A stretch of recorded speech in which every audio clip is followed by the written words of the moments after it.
আসসালামু আলাইকুম রহমতুল্লাহ ওবরাকাতুহ। সুপ্রিয় এনএসি মিডিয়ার দর্শক শ্রোতা ভাই ও বোনেরা, আজকে আলোচনা করব সমসাময়িক বিষয়ের উপর। সমসাময়িক একটি বিষয়, তীব্র গরম, বৃষ্টি হচ্ছে না, জনজীবন অতিষ্ঠ হয়ে যাচ্ছে, আমরা নিরাশ হয়ে যাচ্ছি। অথচ আমরা জানি আমাদের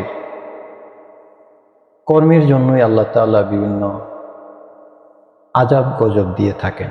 সেই সম্পর্কে একটি বিষয় নিয়ে কথা বলবো।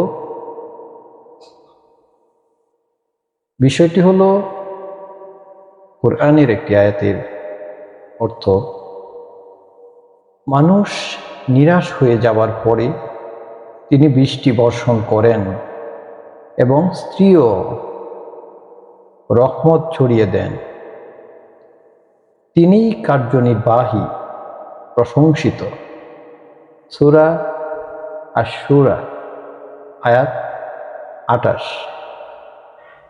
এখানে আমরা যে নিরাশ হয়ে যাচ্ছি, বৃষ্টি হচ্ছে না, অসহ্য গরম, আল্লাহ তাআলা বৃষ্টি দিচ্ছেন না, আমরা অনেকে বৃষ্টির জন্য দোয়া করছি, সেটারই একটা বিষয়, আলোচিত বিষয়। আল্লাহ তাআলা যখন চাইবেন তখন তিনি বৃষ্টি বর্ষণ করবেন, এবং সেটা আমরা নিরাশ হয়ে যাওয়ার পর সেটা নিয়ে কথা হচ্ছে।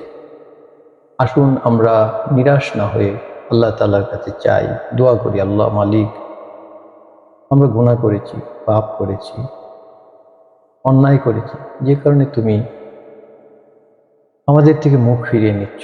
মালিক, তুমি আমাদেরকে মাফ করে দাও, এই অস্বস্তিকর পরিবেশ থেকে আমাদেরকে রক্ষা করো, রহমত দাও মালিক। আল্লাহ তাআলা তো অনেক দয়ালু, নিশ্চয়ই আল্লাহ আমাদের প্রতি দয়া করবেন।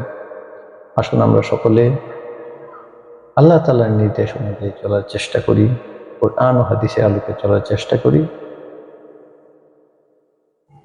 কথাগুলো আমাকে সবার আগে আমল করার মতো আল্লাহ তাআলা তৌফিক দান করুন, এবং সকল উম্মতি মুহাম্মাদিকে আমল করার মতো তৌফিক দান করুন, এবং সকলে আমার জন্য দোয়া করবেন, আমি যেন আপনাদের জন্য ভালো ভালো বিষয় উপস্থাপন করতে পারি।